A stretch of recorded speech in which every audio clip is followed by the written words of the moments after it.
मराठवाडा आणि विदर्भ याच्या तुलनेमध्ये कालपासून रात्रीपासून वाढ झाली, तर आज सकाळी 21 तारखेला भोकरदन, जाफराबाद, चिखली ते अकोला, अमरावती, चंद्रपूर, गोंदिया, भंडारा इथे सुद्धा वाढ होताना दिसते। विदर्भाच्या उत्तरेकडील भागांमध्ये लो प्रेशर आता चांगलं मजबूत बनलं चालू आहे आणि ते लो प्रेशर संध्याकाळच्या 8 ते 9 वाजेपर्यंत जालन्यापर्यंत आपला प्रभाव टाकणार आहे। आजच्या या व्हिडिओमध्ये पूर्ण जिल्ह्यांचा आढावा घेऊयात, पण तत्पूर्वी एक विनंती आहे की तुमच्या भागांमध्ये कमीत कमी पाऊस झालेल्या भागांच्या कमेंट या व्हिडिओच्या खाली असाव्यात, कारण की अनेक जणांचं म्हणणं आहे फक्त 4 ठिकाणीच पाऊस पडलाय। तर मलाही माहिती आहे तो 4 ठिकाणी पडला की किती ठिकाणी पडलाय, त्या तालुक्यांची त्या जिल्ह्यांची नावं मला पाठवायची।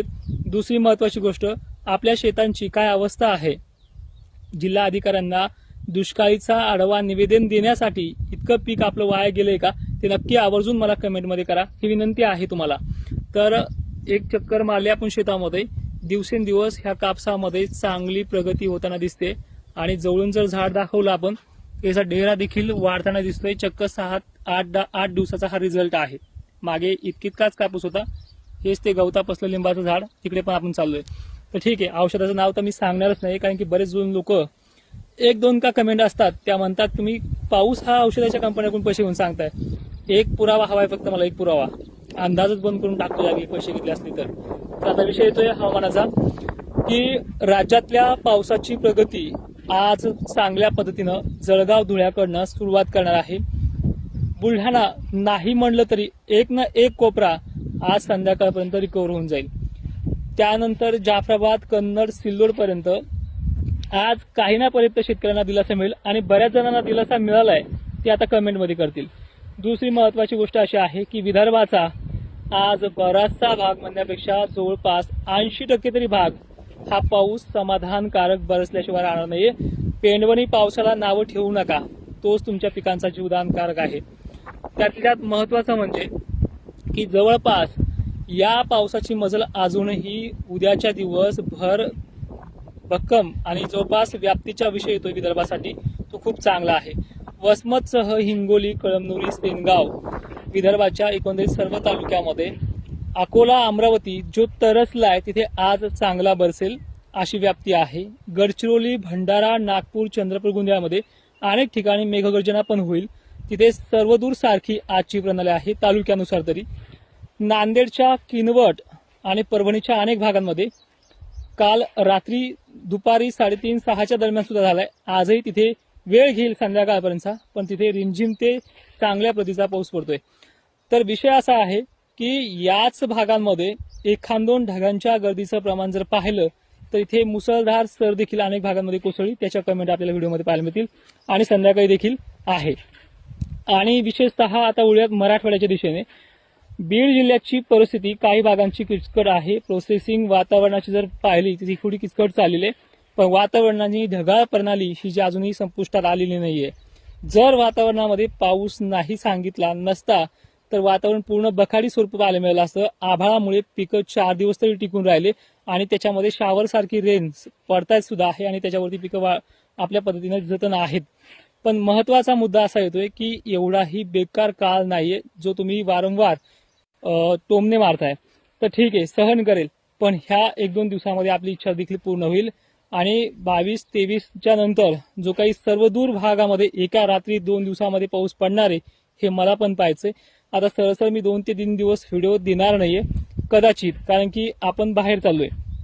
आणि एक महत्वाचं असं आहे की पश्चिम महाराष्ट्र, ज्या कोकणाला, ज्या मुंबईला अजूनही संततधार ते मुसळधार पाऊस काही ठिकाणी पडतोय, पण त्या अलीकडचा भाग म्हणजे नाशिक क्षेत्र, येवला, देवळा, निफाडचा परिसर, इथे संध्याकाळपर्यंत काही भागांना फक्त जीवदान मिळेल।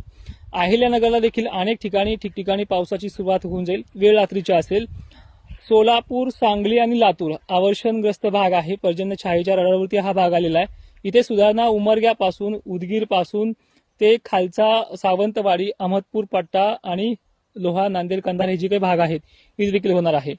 परभणीचे एकंदरीत सर्व तालुके, बीडचे सर्व तालुके, दमदार ते शावर रेन सारखी परिस्थिती आहे, ती देखील वाढताना दिसते। दुसरी महत्वाची गोष्ट अशी आहे की विदर्भाला आणि मराठवाड्याला एक समांतर रेनफॉल नाहीये, पण विदर्भाला एक समांतर रेनफॉल सगळ्या तालुक्याला राहणार आहे। आता ह्या सगळ्या बाबींमधून आजची 21 आणि उद्याच्या 22 पर्यंतचा आपला अंदाज होता. ह्या 2 दिवसात जेवढा पाऊस होईल तेवढ्या पावसाची जी काही व्याप्ती आहे ती पूर्ण होऊन जाईल अशी शक्यता आहे. आणि तिथून पुढे 23 जुलैच्या पुढे वाऱ्याचा जोर प्रचंड वाढणार आहे. शावर रेन, बारीक हलक्या झडीचं स्वरूप आणि अशा सगळ्या गोष्टी असणार आहेत ते तुम्हाला इतर लोक सांगतील.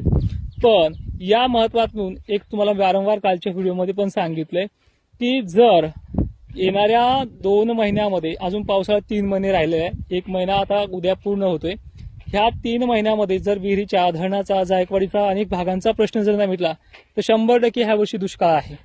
पण एका महिन्यामध्ये दुष्काळ वर्तवला जात नाहीये. मान्य आहे अनेक ठिकाणी पेरण्या अजूनही बाकी आहेत, पण दुष्काळ म्हणजे खूप मोठं विश्लेषण आहे. गेल्या वर्षी जनावरं मेले, माणसं वाहून गेले, अक्षरशः पिकं सडली, काही काही शेतकऱ्यांच्या आयुष्यातलं कमाई पण निघून गेली आहे. तेव्हा ह्या प्रशासनाने तो ओला दुष्काळ म्हणून जाहीर केला नाहीये. जोपर्यंत शासन ओला दुष्काळ जाहीर करत नाही गेल्या वर्षीचा, तोपर्यंत मी ह्या पावसाला सुद्धा कोरडा दुष्काळ मान्य करत नाहीये. जर तो पाऊस ओला दुष्काळ नव्हता तर मग हा कोरडा दुष्काळ कसा? आणि एक विनंती आहे की घाबरले जाऊ नका, अजून परिस्थिती वाढ होते.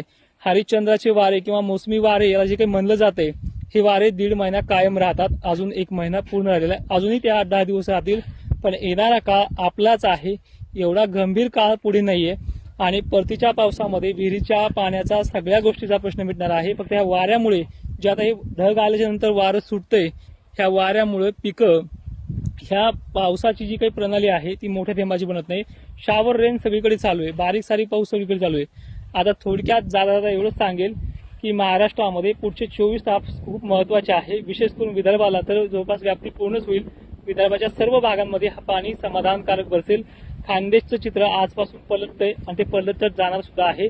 आणि विशेषतः मराठवाड्याच्या बाबतीत धरसोड प्रणाली जरी असली तरी शावर रेनफॉल जी कंडिशन आहे, झडीसारखा म्हणा, मध्यम म्हणा, ही अशा प्रकारे होत राहील.